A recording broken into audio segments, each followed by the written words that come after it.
All right, everybody. It is 2 p.m. Eastern Standard Time, which means it's time for the Coin Geek Weekly live stream. All right, I am Kurt Wuckert Jr., rocking and rolling here from South Florida. We got Alex Vidal spinning the tunes, rocking the jams, tweaking the knobs. I should not make that motion. Turning the knobs, anyways, here, doing the executive producer thing here on the show. So thank you to Alex Vidal at Costly Signals on X. I've already made the show too goofy, I think. So, all right, it's election day, which means you get to participate in your own enslavement in a very small way to ingratiate you to your captors, everybody. So enjoy. Hope you vote really hard. I remember, if you vote hardest, you win. I think that's how it works. So I'm a big critic of the whole thing. It's for a few reasons, okay? I've had a lot of people ask me, like, Kurt, man, it's like, and literally both directions, like, Kurt, it is so important to vote for Kamala Harris, or it's so important to vote for, like, this election's different. I have to remind you, every election is the most important election of your life, okay? This is what they are going to sell you every single time, because they want you to vote. They want you to participate in the system, because it's what keeps them in power. You got to think about the incentives here. Now, my problem is twofold. I'm going to talk just a little bit about election politics. I'm going to talk about my article, and then we're going to have our guest come today. I should probably also thank our sponsors. Thank you, Rock Wallet. Thank you, Champions TCG. And thank you to you, the viewer. So I'm going to try to not upset everybody, but I'm going to explain myself as succinctly as possible here. I have a twofold problem with voting, participating in the election. First one, I do not necessarily consent to being governed. I'm not also necessarily antagonistic to the concept. I'm not saying that I won't consent to being governed, but I'm saying I don't necessarily consent to being governed. And it's my opinion that among people, you have the right to withdraw your consent to any relationship. Doesn't matter what that relationship is. It doesn't matter how it started, why it's there, all of its utility, all of the stuff that's like, well, but what if? I don't care about the what ifs. I'm talking about philosophically, I have the right to break up with you, okay? I don't care who you are or what you are or whatever. I have the right to say, don't really want to be in a relationship with you. So that's how I feel about my relationship to my government, which is itself, I think of government as like sort of like Santa Claus. Like it doesn't really exist if you don't make it exist. But there are individual people that I don't necessarily consent to being governed by or participating in the system with. So that's my first problem with voting, is that if I vote for the lesser of two evils, I'm by de facto saying, like, I'm participating in the system, and whatever the outcome of the system, I have consented to doing the thing, and now I'm party to this thing.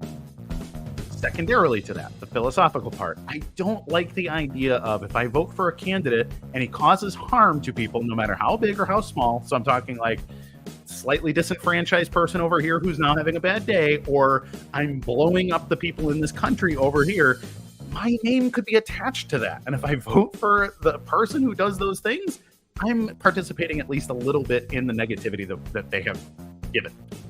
I don't like that. That's a problem for me philosophically. Now, practically, the practical problem is also twofold for me. A, I think election fraud is so much more deeply rampant than people want to admit that it is. And it always has been. And this could be because I'm from Chicago, which is a place that is renowned for its incredible corruption in elections. Okay? Like the worst in the country for decades at a time. I don't know if it's the worst in the country right now, but it has a reputation for being deeply, deeply, deeply corrupt. As in, there are more votes coming from the graveyard than coming from the neighborhood corrupt, okay? So I don't necessarily believe the vote is even tallied in a way that is fair.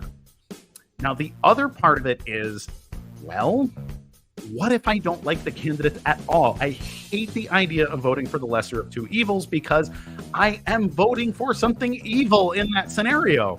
And it's just, it's a leap too far. Like, again, I can be respectful. If I were to bump into Joe Biden at a cafe or something, I would respectfully call him Mr. President. I'd shake his hand. I'd thank him for his service, whatever. I don't like the guy, okay? I disagree with his politics. I disagree with all kinds of things that he is all about personally, but I am willing to respect the office. I'm willing to respect the man in a cordial manner, so I'm not some kind of like madman over here, right? But I don't want to be governed by him. I don't want to be represented by him. And the fact that my choice in these elections, I feel like gets increasingly worse every election cycle. That's a practical reason I will not vote for the lesser of two evils, because I feel like I'm at least participating a little bit in the evil if I do such a thing. That being said, my article this week, I explain how elections could be done better using blockchain technology. So I talk about it generically.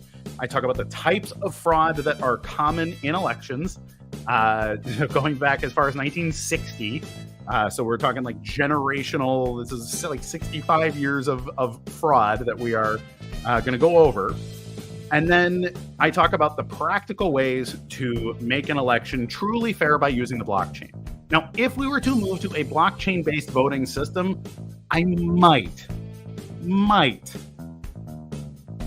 maybe might be willing to participate in an election, because at the very least, I could prove that my vote was used the way that I presume that it would be. Okay, so if it's properly tallied, properly attested for, maybe I could be convinced to vote if I thought the system was at least actually tallying my vote. So all that being said, I really don't like electoral politics. On top of all of it, I really just prefer to have human relationships where we are not in complete deconstruction mode, because there's the assumption that I voted for one person and you voted for the other, and therefore we have to have some kind of antagonistic relationship.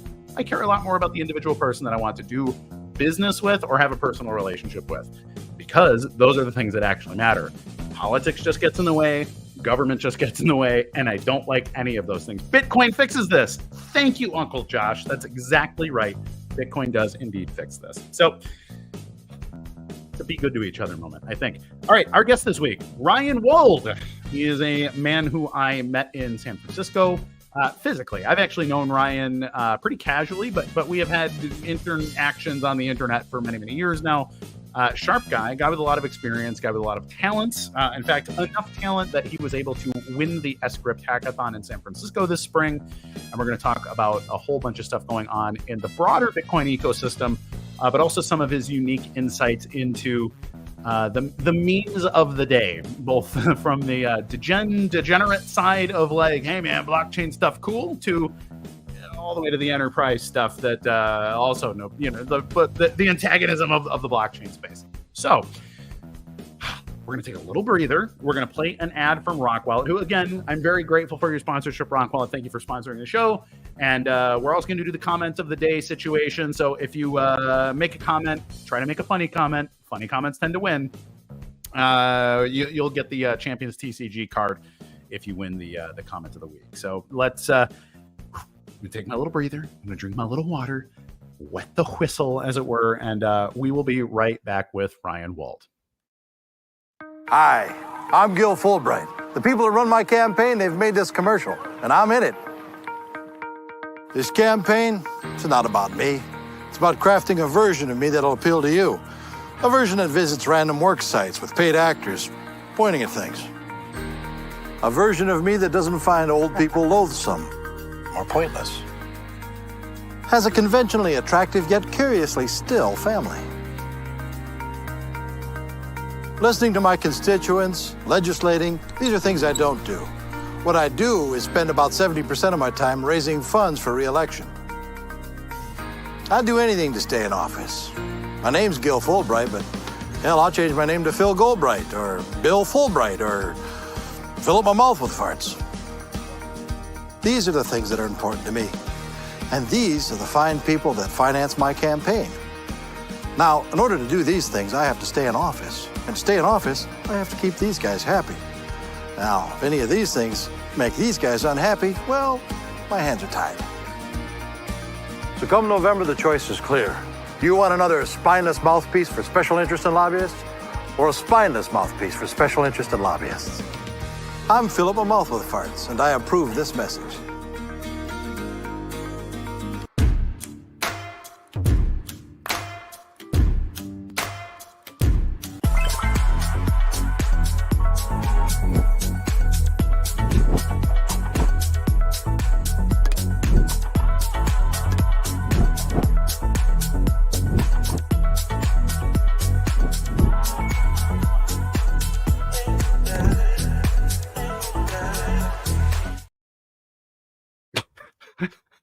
I am so happy now. Right, you're muted, Ryan. How are you, sir? I'm doing well. That made my day. That's classic, man. That's got to be a 15-year-old ad. That's like the old internet right there. And you know what? It is just as relevant as it was when it was new. All right, Cool. Let's professionalize here. Ryan, let's hear your Bitcoin story. So for new guests on the show, we always start. How did you first discover Bitcoin? What was your initial reaction to it? And how has that changed over X amount of time into 2024? Sure. Wow. I heard about Bitcoin, I think maybe 2012, 13. I was working at a software company, developing software for government. And one of the younger, can't even say kid, but one of the folks that we were working with, he's like, "Hey, have you heard about this Bitcoin thing?" And I was like, "Yeah, I heard the term." And he's like, "You got to come check this out." And he walked me over to his buddy's house. I was working in San Francisco at the time, and it was like a little flat.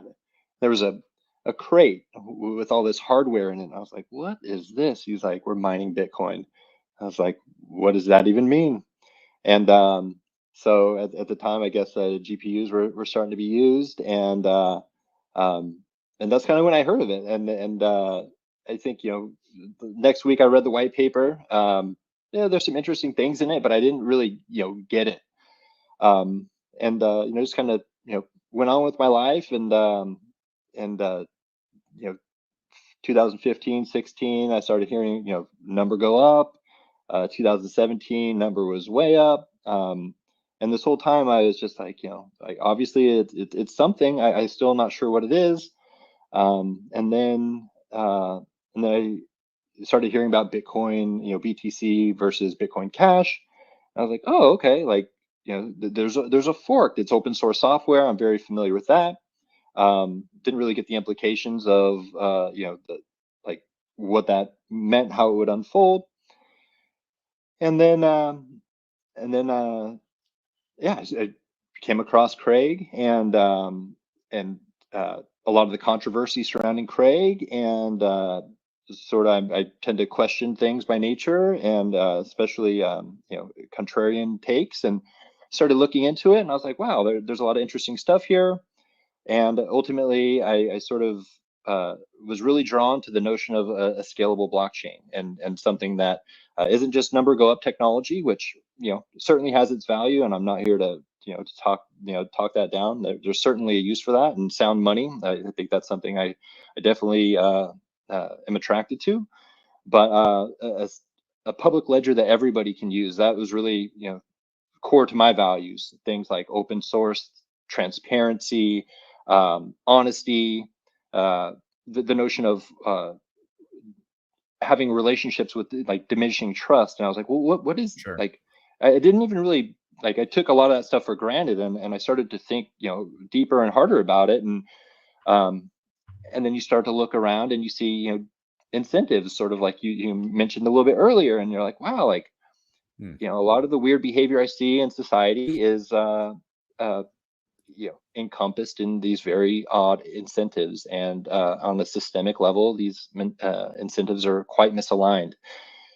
And so, since the fork, I was very interested in Bitcoin Cash, because I was like, great, I want to buy coffee with it. That's something that I do every day. And when I realized I couldn't really do that with BTC, that was disappointing. And so Bitcoin Cash caught my ear, and then BSV was like, oh, like this is a scalable blockchain, and it had at least it promised a lot of the characteristics that still appeal to me to this day. Awesome. And you, being a West Coast guy, are you like born and raised West Coast, or did you go to San Francisco to pursue work, or what's that story? Yeah, Briefly. I was I was born in a suburb, kind of between San Francisco and Sacramento. Okay. So my town is like 100,000 people. I was like one of a couple people who pursued computers as a career. My first job was in an auditor's office, and I migrated to San Francisco to pursue software. My wife and I got offers in San Francisco at the same day, and we sort of looked at each other and we're like, I guess we're moving. And so we moved to San Francisco, and yeah, it's a world apart. It's only 50 miles down the road, but it is literally a world apart. And I'm sure I enjoyed my time there, but now I'm back home where I was born and raised. Nice. So what is the, you're a software developer, San Francisco guy. There's about 1 million companies that you could have worked for in the tech space in San Francisco over the last 20 years. But what's your focus? Were you at, agile startup stuff, or, big corporate government? What's your focus? Yeah. So when I got to San Francisco, it was, again, after spending about my first 10 years of my career in the public sector at a county auditor's office, and then at a charter school. Then I did a little stint at a nonprofit called the Sunlight Foundation that was focused on government transparency. And so I spent a few months of my summer in DC, going from an executive at a charter school to an intern at a nonprofit. And then I ended up back in San Francisco at a SaaS company that was selling software to government. And it was doing citizen and civic participation. So things like surveys and discussion forums and things around participatory budgeting. And important to mention that there's a foundation and a lot of municipalities to have sunshine ordinances. So that basically means your data should be open. And then also when they're doing things like capital projects, spending millions or hundreds of millions of dollars on large buildings and capital outlay, there's mandates to get public feedback. And so that's kind of where our software sat. And I worked on that for a couple business cycles, and then and then I got into more agile development. And so I worked at a couple private companies doing consulting, and I got to work with a lot of those cool companies in San Francisco. Nice. So a lot of companies you've heard of, but I won't mention them here. Yeah, and don't want to dox. Yeah. Yeah. And then ultimately, I made my way back into the public sector. Very cool. So from a Bitcoin standpoint, like when we talk about, especially, with, socially impactful data, something as simple as a public survey, or something as important as, hey, we need your actual feedback, we're going to bulldoze all these houses to build a highway or something. Like, we need actual feedback from people. How does Bitcoin, in your mind, like if you had, I always ask this question this way, if you had a magic wand and $1 billion, what would Bitcoin look like integrated into things like that you care about and have some experience in? This is sort of your, enterprise and government blockchain sort of thing, like, which we've seen a lot of. IBM tried to pursue that, didn't do very well. And if IBM can't do well in that space, like, can anybody do well in that space? And then same thing with like SAP, and then companies trying to integrate. But is there actually a blockchain solution to this, or is it a weird pipe dream, and we're just people with a weird solution looking for a problem? Tough question. There is a lot of opportunities still. Coming back to incentives, I think that was one of the things that I was turned on to Bitcoin. It's not just a technical solution; it's about economics, and the notion of security in economics.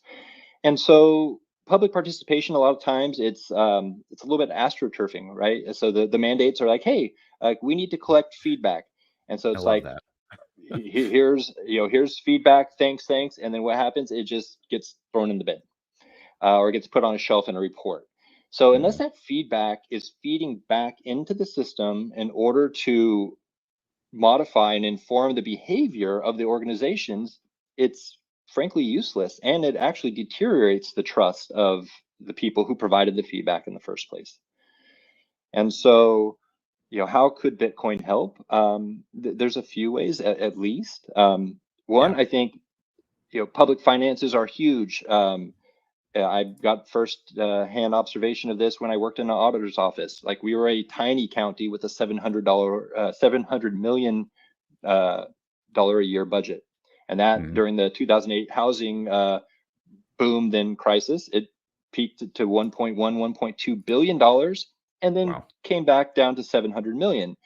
So what happened is government, hired, all the benefits went up. Especially executives got more perks. but then the money goes away, and then what happens? Well, now we have to furlough, you know. And Yeah. so I thought that was very, very interesting. But basically, I think it's very important to realize that public data should be public.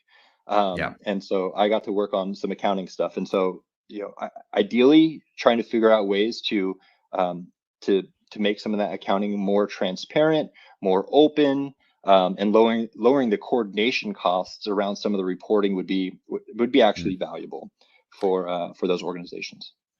So one of the things I wrote an article that came out today. It's about election fraud, and that's a huge public data, maybe the most important public data problem to solve. Actually, is hey, is your vote actually counted the way that it was cast? And are our elections real? Because I think that's a building block that we need to get over, and everybody needs to decide is a good thing. I remember 20 years ago there was Bush is an illegitimate president because he stole Florida and blah blah, and it was the whole first term of his presidency. It was Bush isn't really the president. It's supposed to be Al Gore because we fundamentally can't trust the data. And then on the flip side, it's been the whole Joe Biden presidency has been your Republicans saying like, well, he's an illegitimate president. There's no way he actually won this election. And so like we have this problem where hey, the party in power is illegitimately the party in power, and that makes it difficult to make real decisions. And I go into a bunch of practical ways that blockchain can be used to shore up an election and whatever. But my closing statement, I talk about here's the problem with power is that the people in power, if it's the fraud that's keeping them in power, then you got a very difficult hurdle to get over to get the powerful people to put themselves in a position where they can't put their thumb on the scale anymore. And this has always been my problem with Bitcoin. And I think it's been the actual problem with Bitcoin is that it's such a good idea and it disrupts too many things at the same time that ultimately it's, you got your big banks, you got your big payment companies, you got big tech, big data, and you got all these people, big telecom, and all these people saying, whew, Bitcoin is a big problem for us if we aren't the ones that control it. And I think that we've seen that play out in the economy. I guess this is another difficult question, but ultimately, do you think that is there a grassroots way to solve these problems such that they can't be ignored anymore, or do we need to get them, inserted into the pillars of power and have it trickle down? So basically, should we aim for trickle up or should we aim for trickle down when it comes to integrating the technology? In your opinion? Yes, both.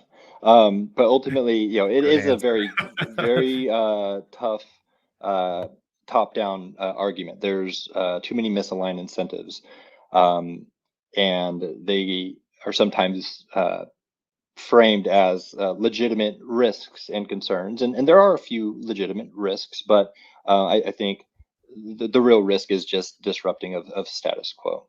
Yeah. One of the important things about Bitcoin that I've kind of come to realize is that it really requires self-responsibility. The notion of self-custody, that's like something that a lot of folks tout.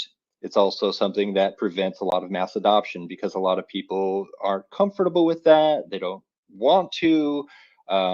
It does, it implies a lot of self-responsibility, and I think that kind of ties back to this notion of authority. And we, as a people, as a system, have delegated a lot of our personal responsibilities off to organizations and municipalities, agencies that are supposed to take care of certain things. And over time, I think it's become more and more evident that some of those relationships are untrustworthy. That we're not getting what we say, we're not getting what we were promised, and frankly, there's not a lot of honesty and the accountability.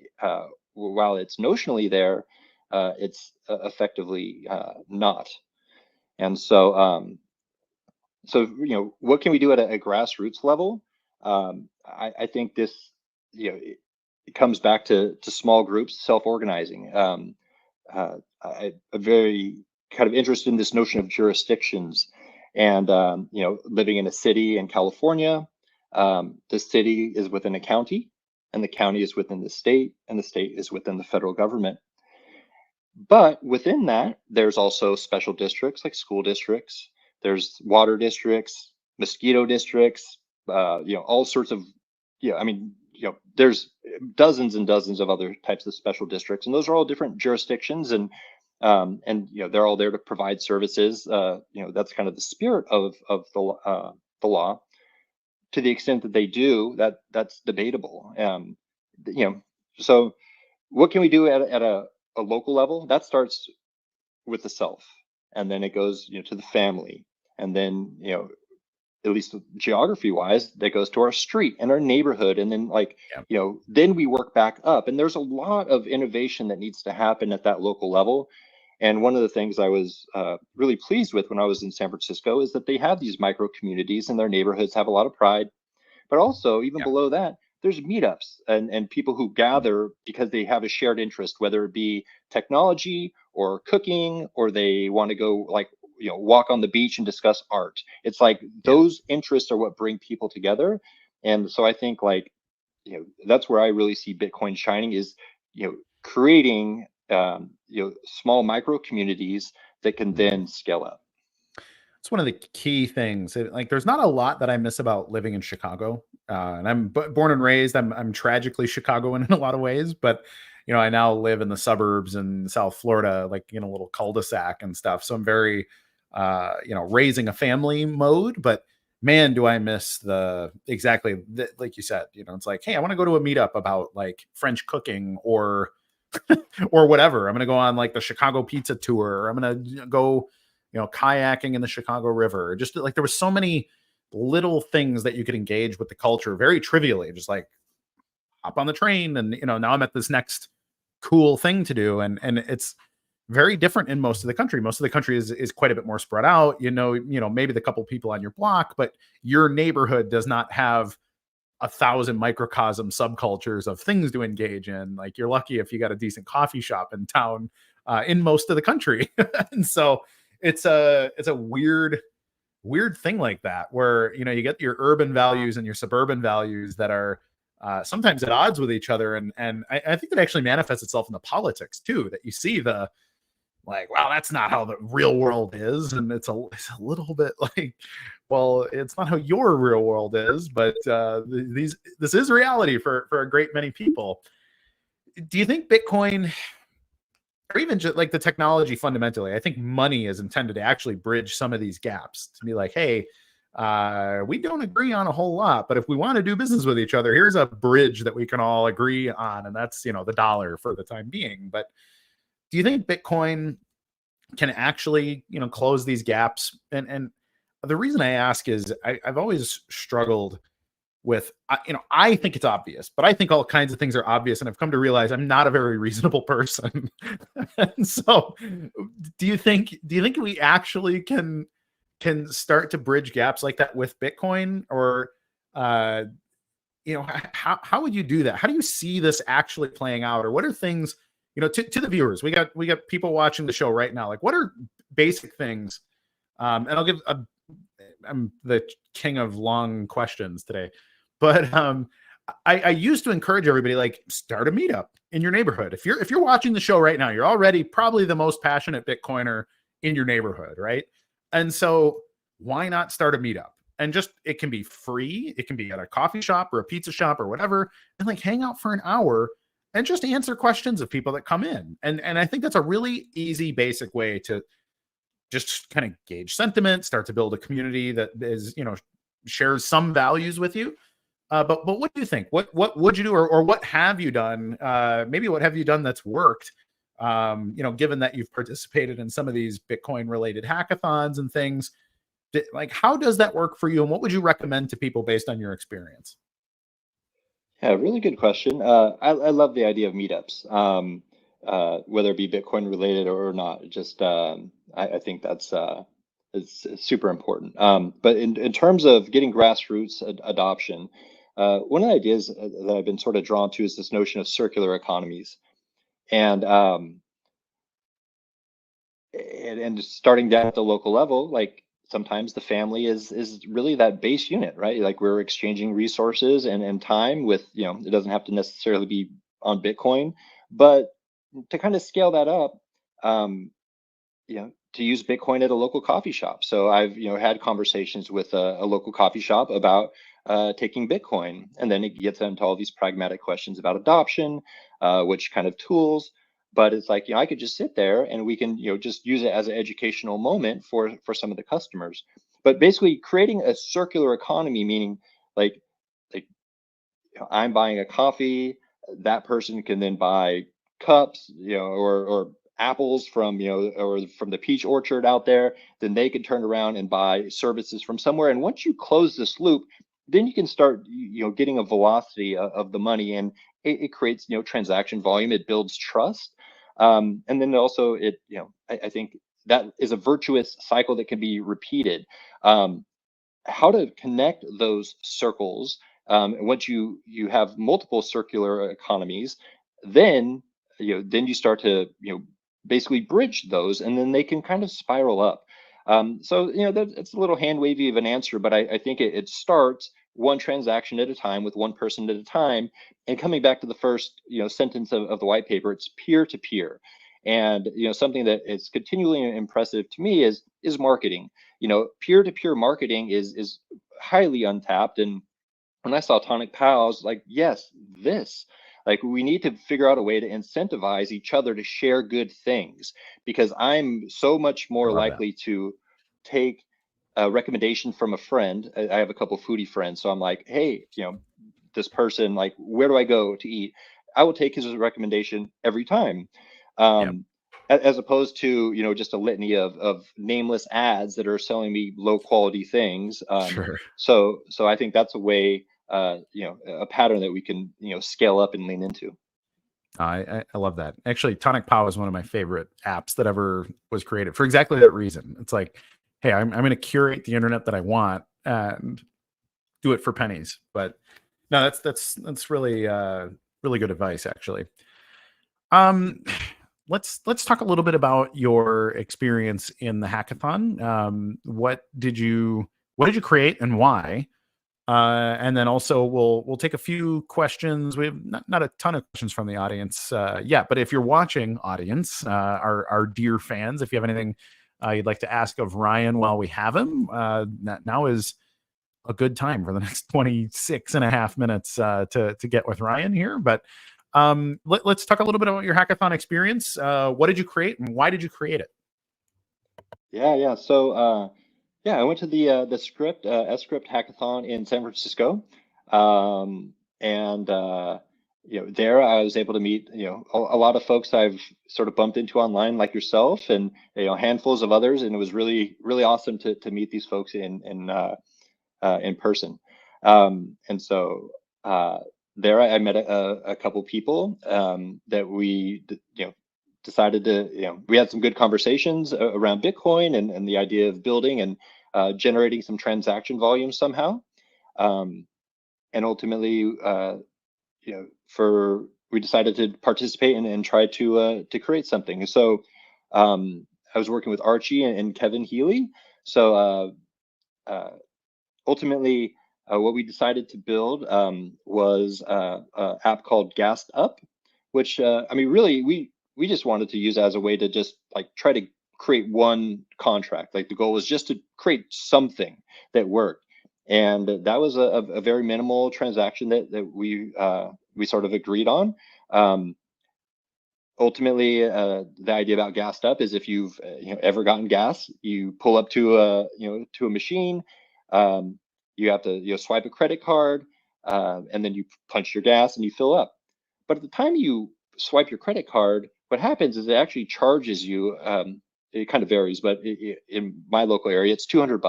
It charges your credit card $200 because if you basically they're actually giving you the gas, right? So it's like they can't eat that cost if somebody drives away.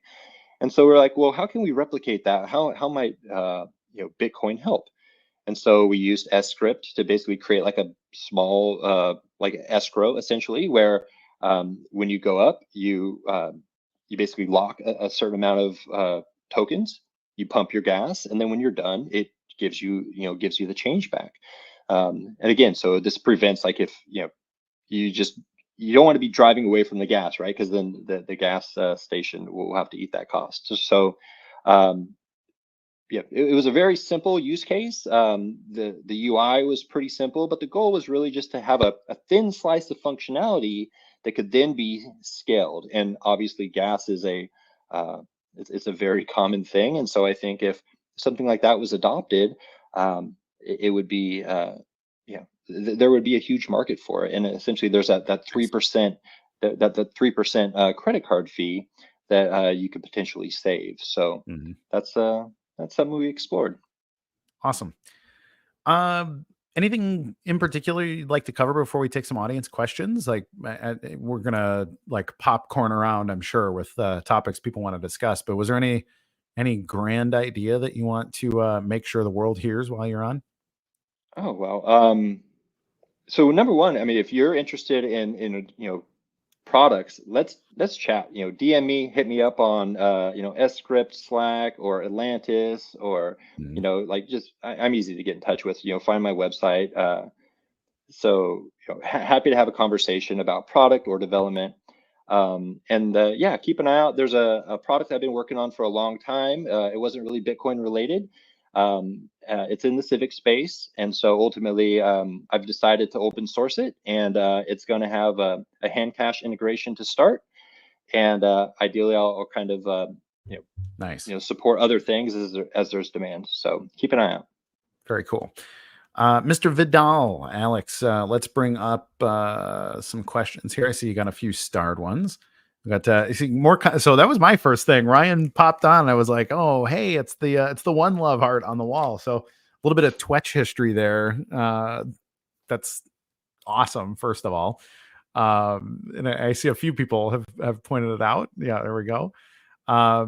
Yeah, what's it's funny talking about like art culture and blockchain, and we talk about these things as a piece of tech, right? A lot of people want to reduce Bitcoin to it's just code, or it's just math, or things you'll hear in particular small blockers saying. But in the big block space, I think we've consistently had at least a little bit more of an entrepreneurial bent. But then secondarily, I think we have an interesting subculture of artists in the space. And that's always struck me as a healthy long-term indicator that, hey, people care about this for reasons that aren't just money, right? If you're going to make art about something, there's a little piece of passion or heart that you can't necessarily quantify. What do you think? What other things, I guess, would you call to the existence of Twitch was another one. Like, it was a place where the culture could be on Bitcoin, but not necessarily about Bitcoin. And I think that that's an important distinction. What else can we point to if people wanted to ask, like, well, how can you tell Bitcoin even matters? I would point to things like that. Like, well, people make art about it. It's a little like an anthropological way to look at it. But how about you? Do you have anything else that you'd like to point out and say, hey, here's another reason Bitcoin really matters that you might not have thought of? I don't know if there's anything new, but I would definitely highlight that. I mean, it's a public ledger. The goal is, it should be around, not just for my kids, but for my kids, kids. Like, Right. it should be, like, it's very, very important to understand that, like, we have this capability. It is immutable. I think a lot of people take for granted the internet, and it's like, but if you've been around for more than 10 years, like, links die, and then Yep. the history goes away with it. And even recently, with like what happened to archive.org, like, it was essentially defaced, and a Yeah, lot of it's ridiculous. history was um in jeopardy. And Yeah. so it's important to understand and feel like, what does immutability mean? And Mm. it's really a new medium, and so I think there's a lot of great things that can be done with it. And I do love the artistry that's coming out of not just this community, but across different chains. I think there's like some great digital art that's actually getting elevated because of blockchain technology. Mm. No, it's I like that. Let's bring up a few more questions here. Brendan saying, it's clear to me that the United States Constitution can be implemented using scripts on the BSV blockchain. Would the American people actually want this? If so, who do we approach to get it done? It's an interesting position. I've always sort of thought about like Bitcoin at scale, that essentially all of your laws, all of your stuff could be pre-programmed. So you still have human interaction, but ultimately once a decision is made, it's, you know, you set it free, and then it's as automated as possible. Do you think that's a world we could live in, or how far off do you think? Or I guess not how far off, but like what else do we need to create in order to get to a place where this makes sense?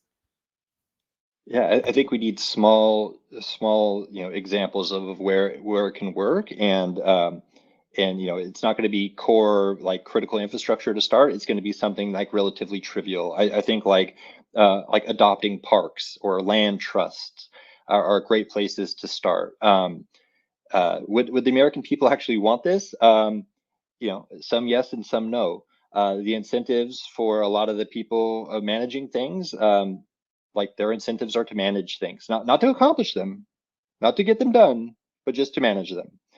And so I think that is a threatening aspect. If we could just automate functions of an agency or entire agencies as smart contracts, I think there obviously are efficiencies there. But I will say, I studied public administration, maybe 15 years ago.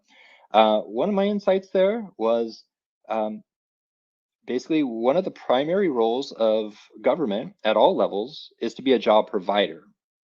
And I'm not going to say that's good or bad, but it's the purpose of the system is what it does. And so like, it's a big thing. So if we end up getting rid of those jobs, we're just creating a different type of issue. Not to say that's not solvable, but it needs a thoughtful approach. And so anytime where we can automate, like we're seeing this with like the longshoremen, like, automating away certain types of work, it is threatening. And so I think it's going to require that we develop new social technologies, which are based on honest communication, where we could talk these things through, because the technology is coming. It's already here in a lot of cases, and we need to be thoughtful about how we navigate this. So It's such an interesting problem to solve when you talk about, especially on, we're talking about all of the implications, and it really, it's like I've always kind of not cared so much about who the president is. Like, it's much more relevant to me who like our local sheriff is, or does our mayor actually care about the town we live in, and that kind of thing. And it's funny because most people, they know who the president is, or they're passionate about the president, but they don't know their sheriff's name, that kind of thing. And it's like, you could go to the sheriff's office, you can ask to speak to them and probably talk to them pretty quickly. If they're in the office, you can probably talk, on the visit. And it's such a weird scope problem that people have with the size of problems, that they assume like, wow, this is a big problem. I keep hearing people saying that the biggest issue to them this election, I think among Democrat voters, the biggest issue is like women's health, abortion issues, that kind of thing is actually the number one issue among those voters. And I find it bizarre because it's a states' rights issue, and voting for the president on that issue, can have an impact. Obviously, like you vote for the president puts in judges, those judges over time, the policies trickle down and whatever. Like, it's a very long tail version of that. But voting for the president is not something that rapidly gets you what you want on that issue. And so I just find it fascinating how people, they always want to go and essentially, pull the strings of the boss, instead of like, hey, you can have a very practical conversation that makes your life objectively better very quickly if you try to do things on the local level. And it sounds like it's quite a bit what you're saying here.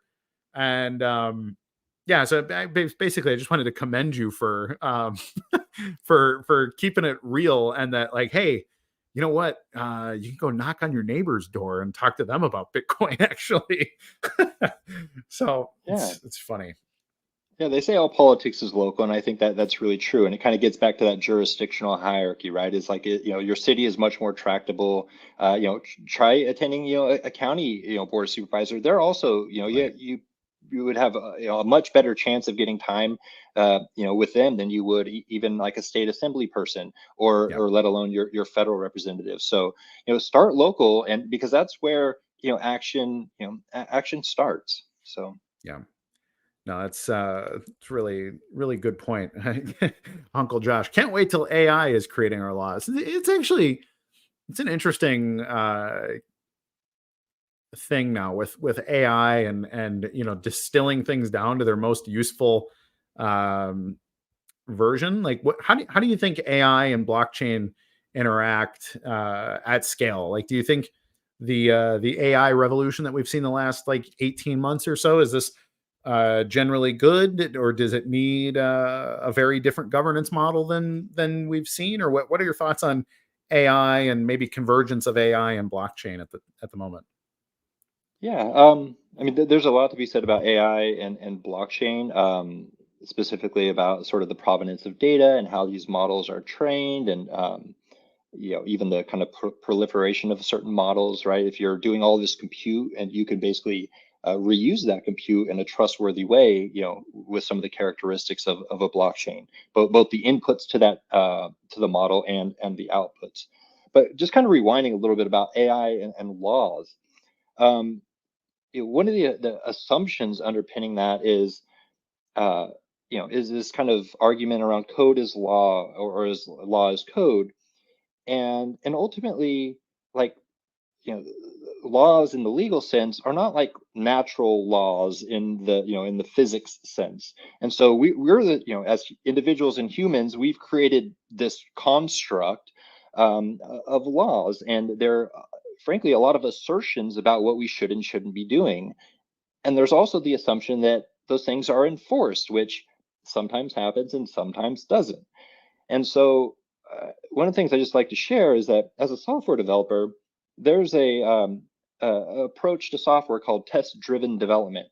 And so basically, you're writing code, which is like these numbers add up, but you can Yeah. also write a test to ensure that these numbers actually add up. And one Yeah. of the things I would really like to see, and I've advocated for on my Twitter feed, is this notion of refactoring law. And so, number one, our laws are typically too long, and they're like, they're not comprehensible to the average person. So Yep. that's a problem. But Mhm. also, because they're so complex, they're not easily testable.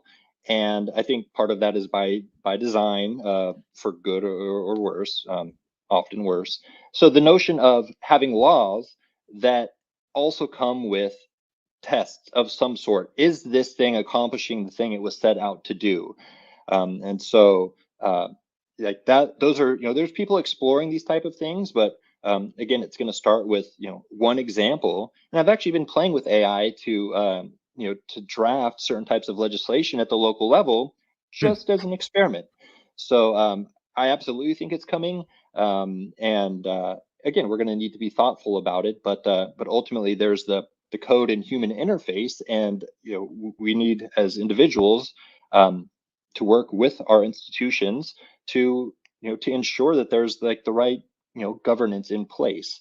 So there's a ton of work going on about that, but just think about what tests would exist for laws if we were to Sure. refactor out of some of the things that we're currently facing. Interesting. I think you bring up an interesting point, like talking about software developers, in that I think people don't really understand. Like the average person doesn't understand what it means to write code, and it's very much like writing anything. It's hey, you have poets or journalists, or you people that write anything, and it's their values put into the written word so that people can understand a thing. And it's the same thing with software. Like you're also just writing such that a machine understands what to do because you told it what to do, but there's still a good chunk of your values that goes into it. I think it's a little bit beyond the like code is law as a concept, because you're ultimately talking about uh software developers, especially in Bitcoin, because again, it's money and money is political, and then you start to have these problems. And it's one of the things that I've pointed out quite a bit is that people assume that like the Bitcoin core developers, for example, they're just the most brilliant people, and they're very conservative in the way that they've developed this thing because it's so important. And I've advocated the exact opposite, that if you look at what they code and why, they're actually quite radical on a whole bunch of issues, including the issue of sound money, which they will claim, we're sound money advocates, but at the same time, fundamentally undermining the soundness of the system that they develop. And do you think that there's a way to educate people on the aspect of like software development as maybe political speech, even like the cypherpunk movement, for example, is a deeply political movement.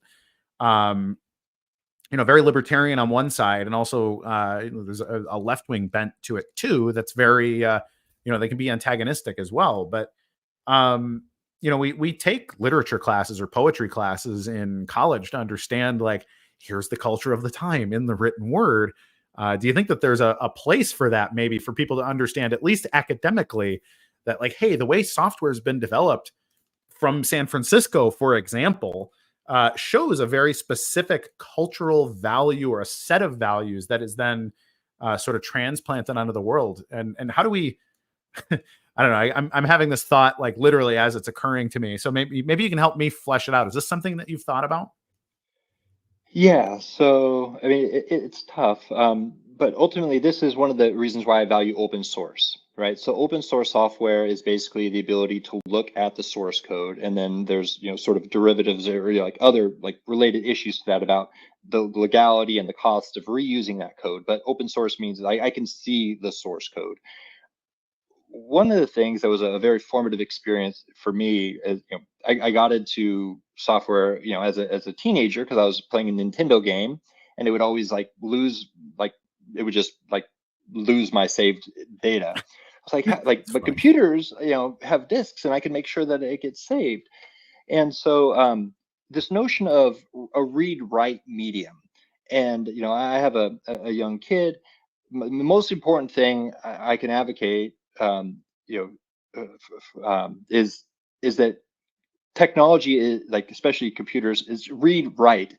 Too many people just passively consume information, and being able to look into the code, being able to tweak it, that is very, very important to understand. That is our right responsibility, right? And so we need to be able to have that awareness, right? It's like, imagine learning about poetry in school where you can only ever read it, but you can never write it. Like that's crazy.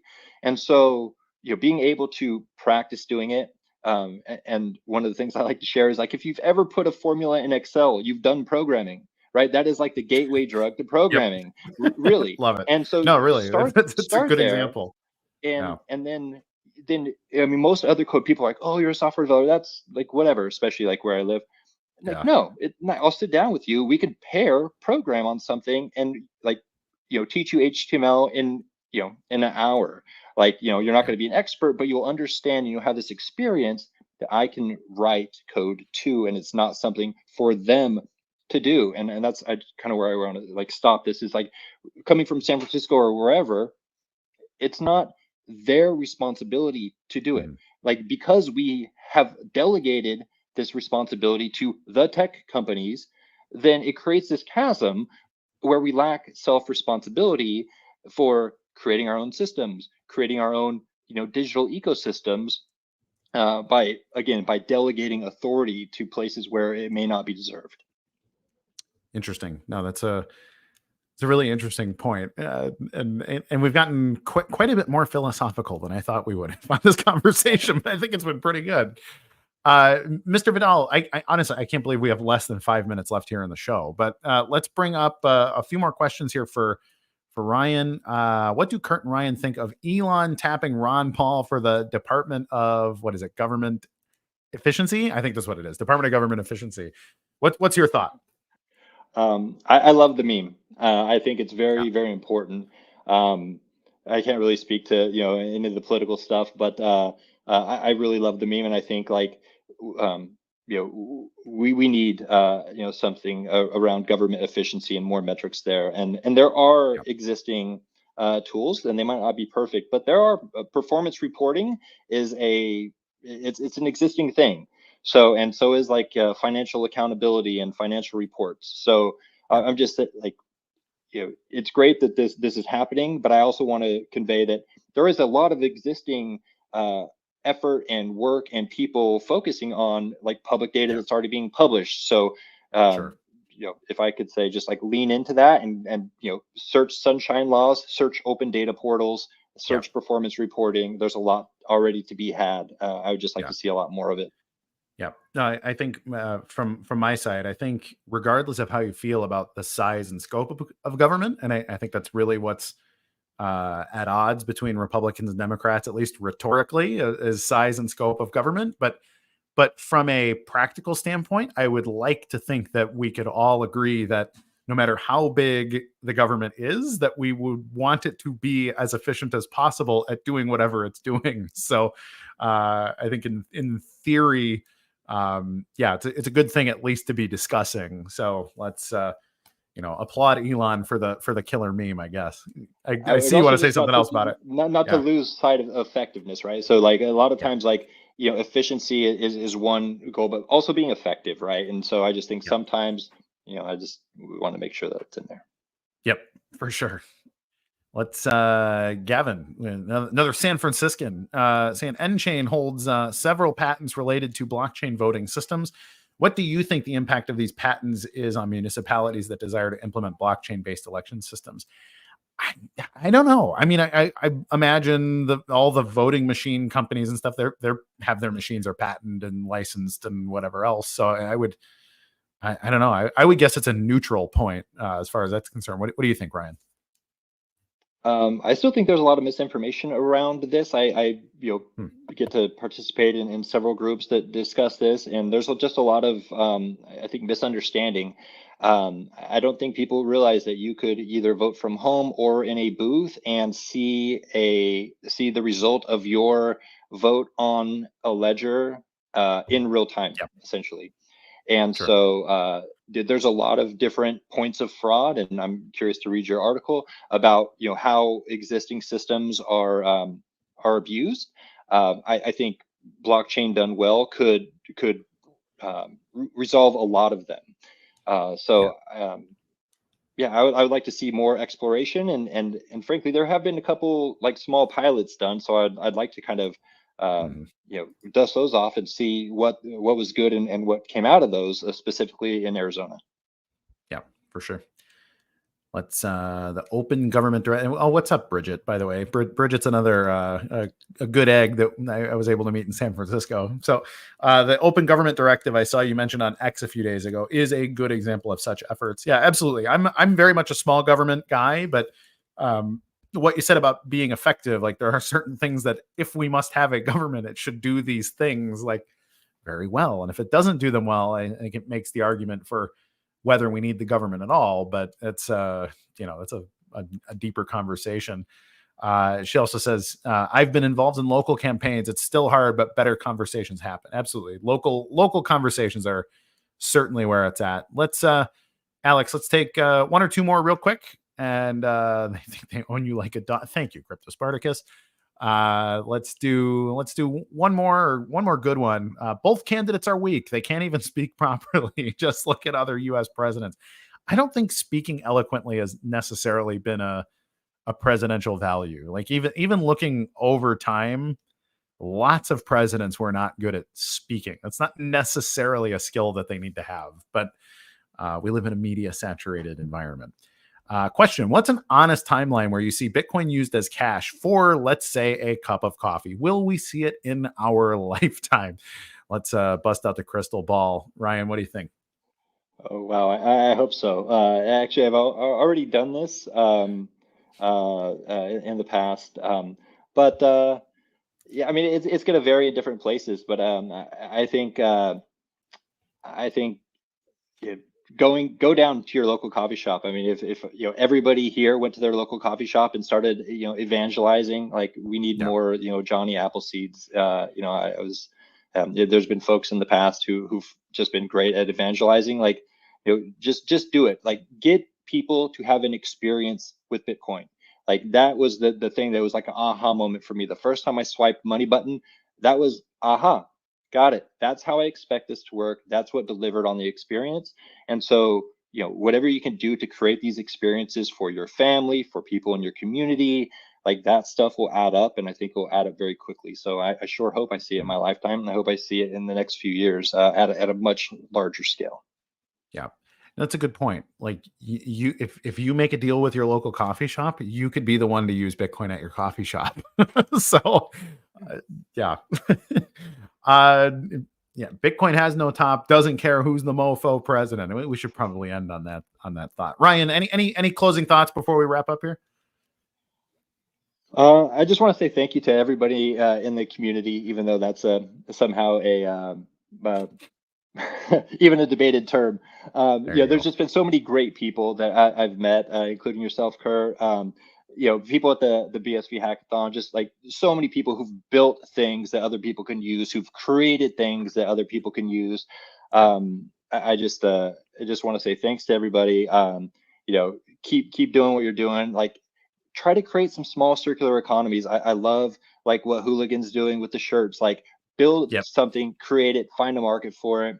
And then, I also just wanted to say, prayers for Zach, somebody in our community, like, just lift each other up, be good, like to the folks in your community, say hi to a neighbor. Like, there's going to be a lot going on this election season.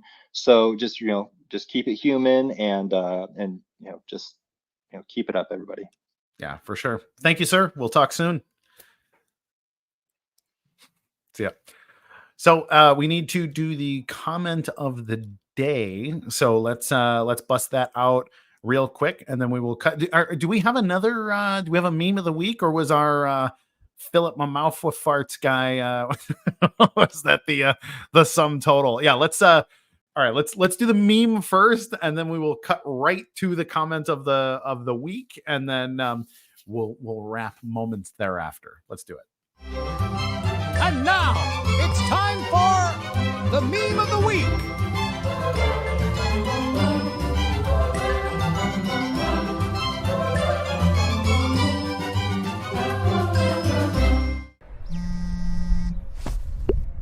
We need to talk. Huh? About what Joe Biden and the Democrats have done to this country. They will stop at nothing until we're all speaking Chinese. Register to vote now. Political spam is really getting ridiculous. I am done playing these games, Jimby. I'm going to tell your wife about us. What?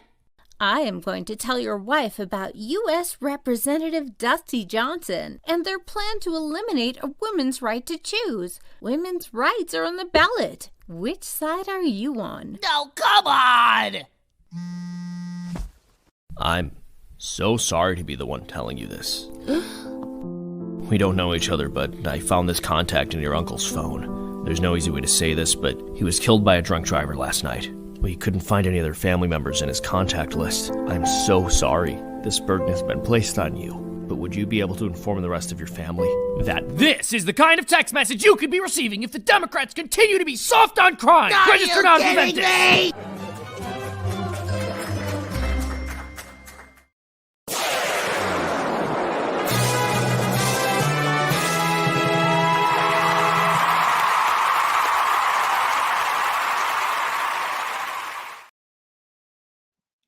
Brendan Lee, you have won the comment of the day, or comment of the week. I always get that screwed up.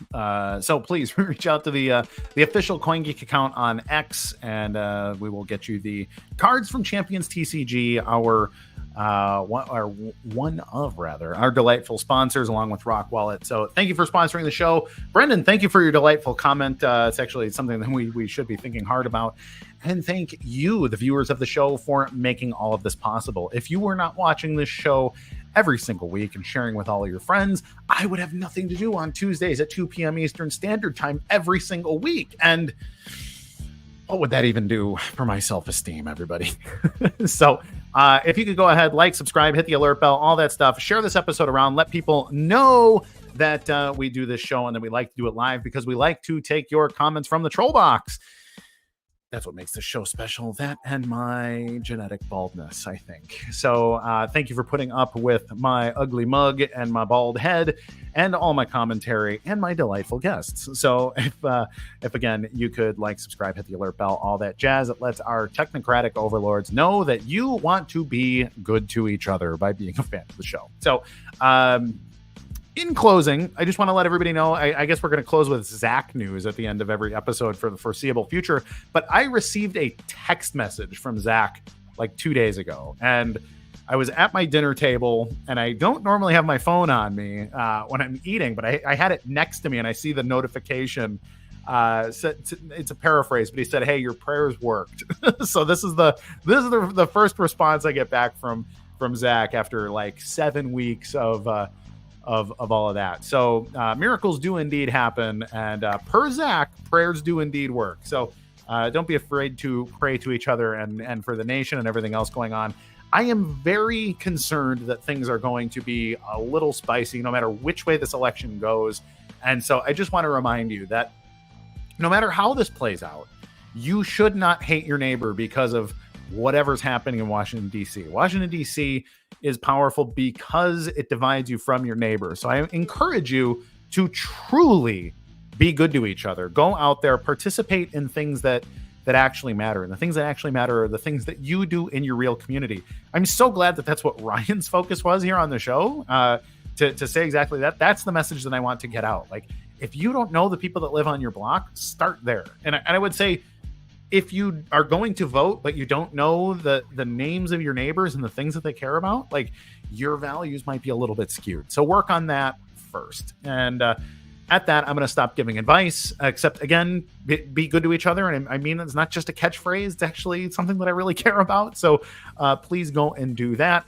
And that's it. We are 8 minutes over, which is, I don't know if I get paid overtime for this.